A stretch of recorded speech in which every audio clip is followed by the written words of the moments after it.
पती विशालच्या व्यस्ततेमुळे सुषमाच्या आयुष्यात आलेला एकटेपणा राहुलने कशा प्रकारे भरून काढला, की ती त्याच्या प्रेमात पडली. मग एके दिवशी त्याने राहुलला फोनवर बोलताना ऐकले. आणि आज रविवार आहे. दिवसभर पाऊस पडत आहे. काही वेळापूर्वीच पाऊस थांबला होता, पण जोरदार वाऱ्याचा आवाज अजूनही ऐकू येत होता. ओल्या रस्त्यावर प्रकाश क्षीण वाटत होता. सुषमा बंद खिडकीसमोर हरवलेली उभी राहिली आणि काचेतून बाहेर बघत राहुलचा विचार करत होती. या हवामानात तो कोठे आहे माहीत नाही. खूप शांत मनमोहक वातावरण होतं. ऋतूत एक ताजेपणा तर होताच, पण ऋतूचे सगळे सौंदर्य, आजूबाजूचे सगळे रंग हृदयाच्या ऋतूशी बांधले गेलेले असतात. आणि त्यावेळी सुषमाच्या मनात ऋतू चांगला नव्हता. कधी विशाल टीव्हीवर गाणी ऐकत होता, तर कधी बातम्या.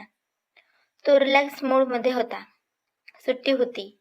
मला खात्री होती त्याने हाक मारली, सुषमा, उभी असताना काय विचार करत आहेस? काही नाही, फक्त बाहेर बघतोय. बरं वाटतंय.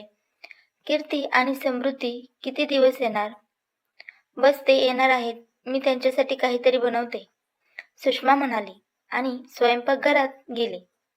सुषमा मुद्दाम स्वयंपाकघरात आल्या होत्या. राक्षसाचा सामना करण्यासाठी, की यावेळी त्यांच्यात हिंमत नव्हती. त्याच्या डोळ्यात यावेळी फक्त राहुलची वाट पाहण्याची अस्वस्थता होती. सुषमा आणि विशालच्या लग्नाला 20 वर्षे झाली होती. यश आणि समृद्धी ही तरुण मुलं त्यांच्या अभ्यासात आणि मित्रमैत्रिणींमध्ये व्यस्त असताना सुषमाला तिच्या आयुष्यात पोकळी जाणवू लागली. विशालशी ती तिच्या एकटेपणाची चर्चा करायची. विशाल, तू पण खूप बिझी राहायला लागला आहेस. मुलंही बिझी आहेत. आजकाल मन कुठेच लागत नाही. शरीर घरावर बाहेरची सगळी कर्तव्य पार पाडत राहतं, पण एक विचित्र वाटतं, ओसाड मन भरते. मी काय करू? विशाल स्पष्ट करतो. मला तुमचा मुद्दा समजला, पण पदासोबतच जबाबदारीही वाढत आहेत. कोणत्याही छंदातही तुम्ही तुमचे मन लावा. मला खूप एकटी वाटत आहे. कुणीतरी माझं ऐकावं, माझ्यासोबत थोडा वेळ घालावा असं वाटतं. तुम्ही तिघेही तुमच्याच विश्वात हरवून बसता. सुषमा, यात एकटेपणाचा काय अर्थ आहे ते तुमच्या हातात आहे. तुम्हाला पाहिजे तिथे तुमचे विचार न्या. एकटेपणा बघितला तर तो तिथे नाही. आजकाल फरक एवढंच आहे की काही म्हातारे झाल्यावर एकटे पडतात, तर काही थोडं लवकर. हे सत्य मनापासून स्वीकारले तर काहीच अडचण येणार नाही. आणि हो, तुम्हाला वाचनाची आणि लिखाणाची खूप आवड होती. कॉलेजमध्येही तू लिहायचीस. आता वेळ मिळाला तर काहीतरी लिहायला सुरुवात करा. पण सुषमाला तिच्या एकाकीपणातून इतक्या सहजतेने मुक्त होणे अवघड वाटले.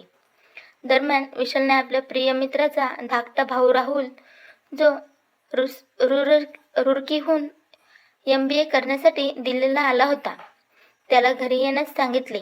आणि राहुलला भेटल्यानंतर सुषमा फुलली.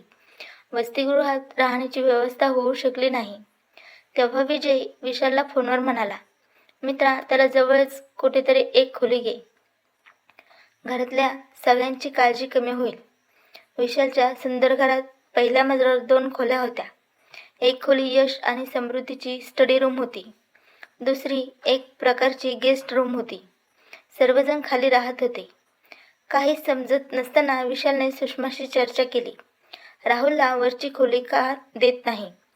तो एकटा आहे. तो दिवसभर कॉलेजमध्येच राहणार आहे. सुषमाला काही आक्षेप नव्हता. तेव्हा विशालने विजयला त्याची कल्पना सांगितली आणि म्हणाला, घरची गोष्ट आहे. तो इथे जेवण करेल. तो इथे आरामात राहील. विजयने कृतज्ञता व्यक्त केली आणि म्हणाला, ठीक आहे, त्याला पेइंग गेस्ट म्हणून ठेवा. विशाल हसला. काय बोलतोयस? तुझ्या भावासारखा, माझ्या भावासारखा. राहुल त्याची बॅग घेऊन आला. त्याच्या प्रसन्न स्वभावामुळे तो पटकन सर्वांमध्ये मिसळून गेला. तो आपल्या बोलण्याने सुषमाला इतका हसवायचा की सुषमा पुन्हा जिवंत झाली.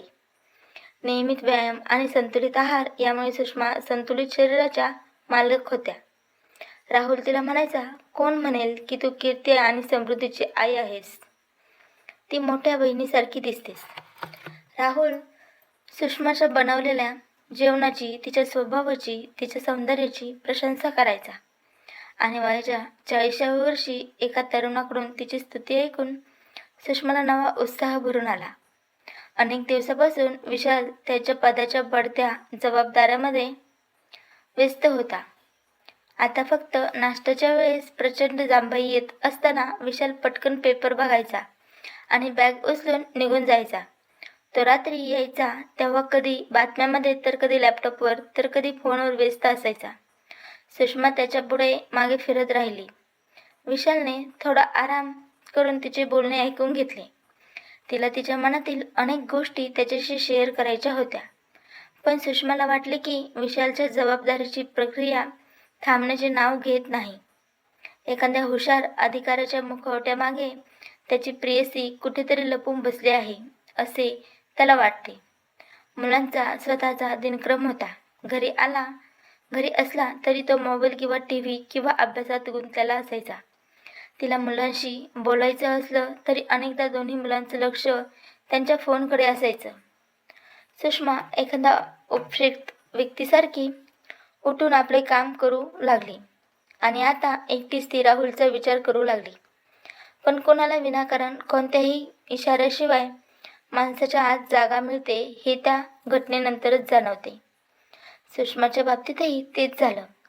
राहुल आल्यावर विशाल आणि मुलांची वाढती व्यस्तता मनाचा एक रिकामा कोपरा भरल्यासारखं वाटू लागलं.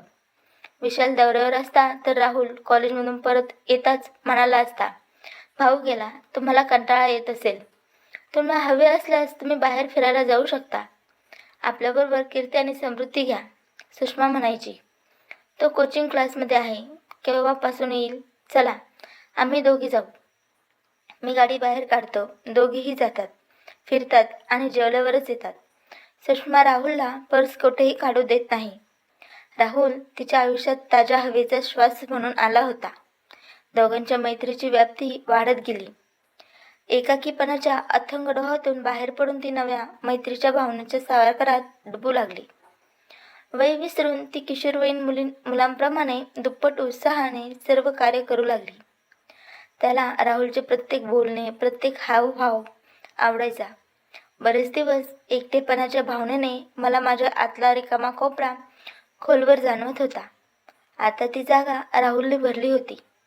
तिने कोणतेही काम केले तरी राहुलचे लक्ष जात असे. तो वाट पाहत बसला असता. ती लाखो हृदयांना समजवायची की आता दुसऱ्याचा विचार करणं हा गुन्हा आहे. पण हृदयाला काय कळतं नाही, त्याला फक्त स्वतःची भाषा कळते, स्वतःची बोली कळते.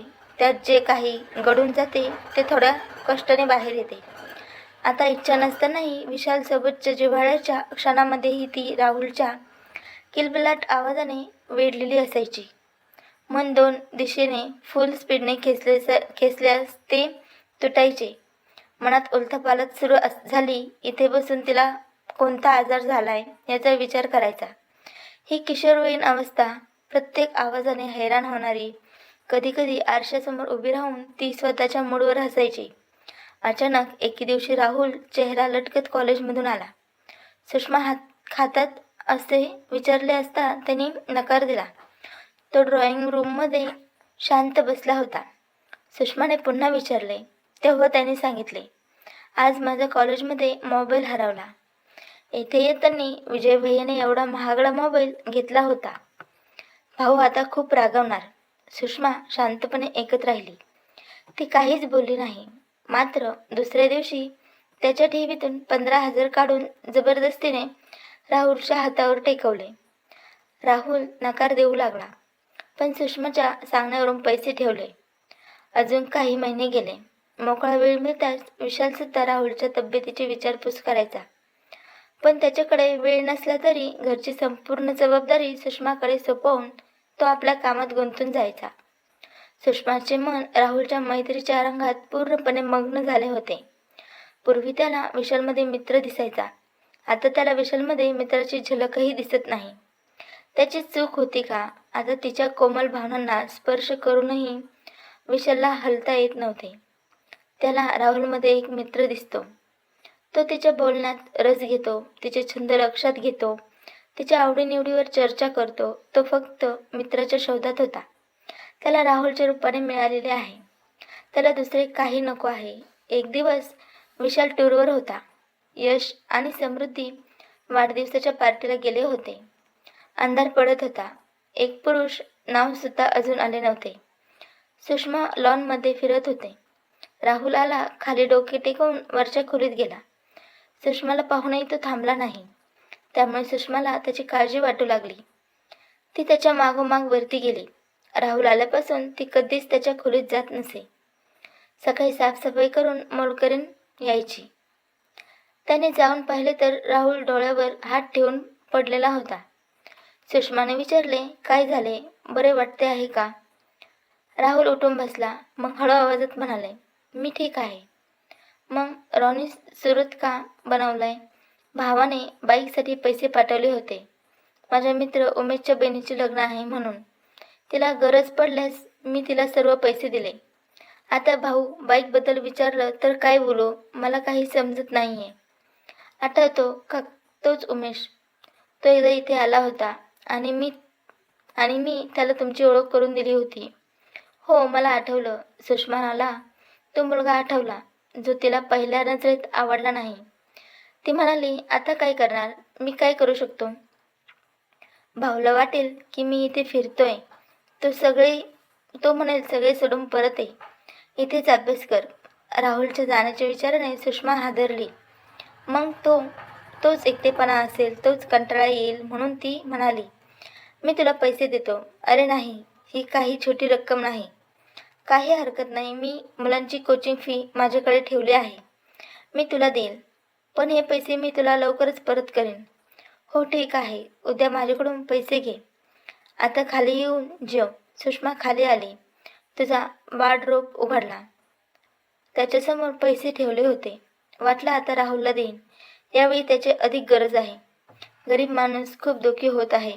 मी आता जाऊन तुला पकडतो. आनंदी असेल. ती पैसे घेऊन परत वरच्या मजल्यावर गेली.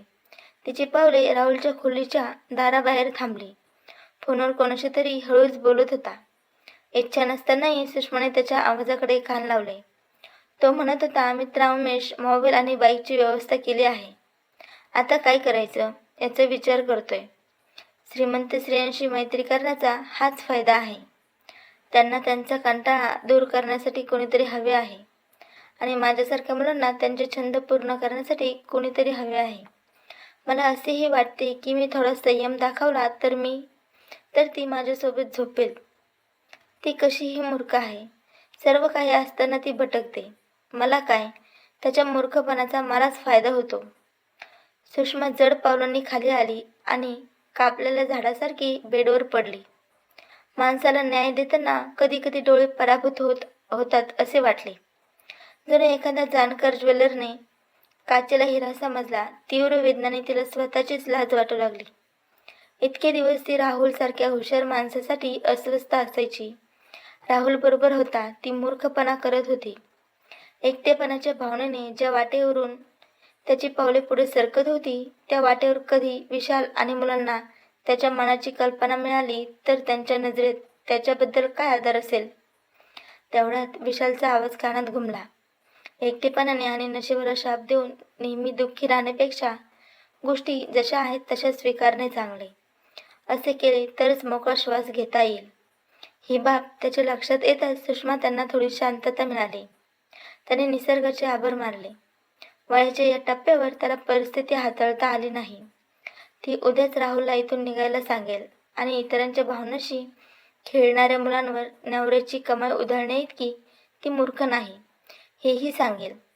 ती तिच्या आयुष्याच्या पुस्तकातील हा दुःखद अध्याय कायमचा बंद करत आहे, जेणेकरून तिला नवीन आयुष्य सुरू करता येईल. ती किमान काहीतरी अर्थपूर्ण करून जीवन सुरू करण्याचा प्रयत्न करू शकते. आता ती भरकटणार नाही.